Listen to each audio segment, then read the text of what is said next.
S, ಆನೇಕಲ್ನಲ್ಲಿ ಮಗಳ ಸಾವಿನ ಸುತ್ತ ಅನುಮಾನದ ಹುತ್ತ. ಮಗಳ ಪ್ರೀತಿ ವಿಚಾರಕ್ಕೆ ತಂದೆ ಮಗಳನ್ನ ಕೆರೆಗೆ ನೂಕಿದ್ನ. ಹಾಗಾದ್ರೆ ಕೆರೆ ನೀರಿನಲ್ಲಿ ಮುಳುಗಿ 20 ವರ್ಷದ ಸಹನಾ ಸಾವನ್ನಪ್ಪಿರ್ತಕ್ಕಂಥ. ಕೆರೆಯಲ್ಲಿ ಈಜಿ ದಡ ಸೇರಿದ ಸಹನಾ ತಂದೆ ರಾಮಮೂರ್ತಿ. ಆನೇಕಲ್ನ ಹುಸ್ಕೂರು ಬಳಿಯ ಹಾರೋಹಳ್ಳಿಯಲ್ಲಿ ಒಂದು ಭೀಕರ ಘಟನೆ ನಡೆದಿರ್ತಕ್ಕಂಥದ್ದು.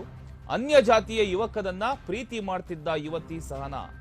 ಈ ಒಂದು ವಿಚಾರಕ್ಕೆ ಸಂಬಂಧಪಟ್ಟ ಹಾಗೆ ಪಂಚಾಯಿತಿ ಕೂಡ ನಡೆಯುತ್ತೆ. ಪ್ರೀತಿ ವಿಚಾರ, ಮಗಳಿಗೆ ಬೇರೆ ಮದುವೆ ಮಾಡೋದಕ್ಕೆ ಮುಂದಾಗಿದ್ದ ತಂದೆ. ಪ್ರೀತಿ ವಿಚಾರ ಗೊತ್ತಾಗಿದ್ದ ಕೂಡಲೇ ತಂದೆ ಬೇರೆ ಮದುವೆ ಮಾಡೋದಕ್ಕೆ ಮುಂದಾಗಿದ್ರು. ತನ್ನ ಅಕ್ಕನ ಮಗನೊಂದಿಗೆ ಮದುವೆ ಮಾಡೋದಕ್ಕೆ ರಾಮಮೂರ್ತಿ ನಿರ್ಧಾರ ಮಾಡ್ಕೊಳ್ತಾರೆ. ಮದುವೆ ಮಾಡುವ ವಿಚಾರಕ್ಕೆ ಸಂಬಂಧಪಟ್ಟ ಹಾಗೆ ಪಂಚಾಯಿತಿ ಮಾಡಿಸೋದಕ್ಕೆ ಅಂತ ರಾಮಮೂರ್ತಿ ಎಲ್ಲ ವ್ಯವಸ್ಥೆಗಳನ್ನ ಮಾಡ್ಕೊಳ್ತಾರೆ. ಆ ಪಂಚಾಯಿತಿಯಲ್ಲಿ ಏನಾಗುತ್ತೆ, ಯಾವುದೇ ಕಾರಣಕ್ಕೂ ನಾನು ಆ ಹುಡುಗನ ಬಿಡೋದಿಲ್ಲ ಅಂತ ಮಗಳು ಹೇಳ್ತಾರೆ. ಸ್ನೇಹಿತರ ಮನೆಯಲ್ಲಿ ಮಗಳು ಪ್ರೀತಿ ವಿಚಾರಕ್ಕೆ ನಡೆದಿದ್ದ ಒಂದು ಪಂಚಾಯಿತಿಯಲ್ಲಿ ಪ್ರೀತಿಸಿದವನನ್ನೇ ನಾನು ಮದುವೆ ಆಗ್ತೀನಿ ಅಂತ ಸಹನಾ ಹೇಳ್ಕೊಳ್ತಾರೆ. ಕೆರೆ ಏರಿ ಮೇಲಿಂದ ಬೈಕ್ ಸಮೇತ ನೀರಿಗೆ ಬಿದ್ದ ತಂದೆ ರಾಮಮೂರ್ತಿ. ಪಂಚಾಯಿತಿ ಮುಗಿಸಿ ಊರಿಗೆ ಹೋಗ್ಬೇಕಾದ್ರೆ ಕೆರೆಗೆ ಬಿದ್ದ ತಂದೆ ಮಗಳು. ಆ ಪಂಚಾಯಿತಿ ಮುಗಿಯುತ್ತೆ. ಆ ಪಂಚಾಯಿತಿಯಲ್ಲಿ ನಾನು ಆತನನ್ನೇ ಮದುವೆ ಆಗ್ತೇನೆ, ನಾನು ಬೇರೆ ಯಾರನ್ನೂ ಕೂಡ ಮದುವೆ ಆಗೋದಿಲ್ಲ ಅಂತ ಹೇಳಿ ಅಲ್ಲಿಂದ TVS ಬೈಕ್ ತಗೊಂಡು ತಂದೆ ಮಗಳು ಮನೆಗೆ ವಾಪಸ್ ಆಗ್ತಿರ್ತಾರೆ.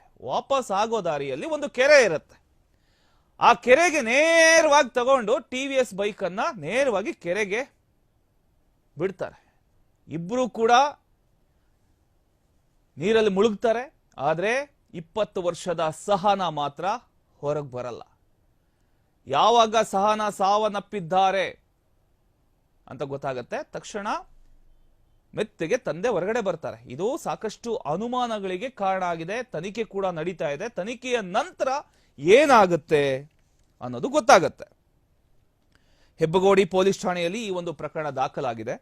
ಪೊಲೀಸರು ತನಿಖೆಯನ್ನ ಮಾಡ್ತಾ ಇದ್ದಾರೆ. ಈಗ ನೀವು ದೃಶ್ಯದಲ್ಲಿ ಗಮನಿಸ್ತಾ ಇರಬಹುದು, ಮೃತ ಸಹನಾ ಒಂದ್ ಕಡೆ ಆದ್ರೆ ಪೊಲೀಸರೆಲ್ಲ ಆ ಒಂದು ಕೆರೆಯ ಬಳಿ ಭೇಟಿ ಕೊಟ್ಟು ತನಿಖೆಯನ್ನ ಮಾಡ್ತಾ ಇದ್ದಾರೆ.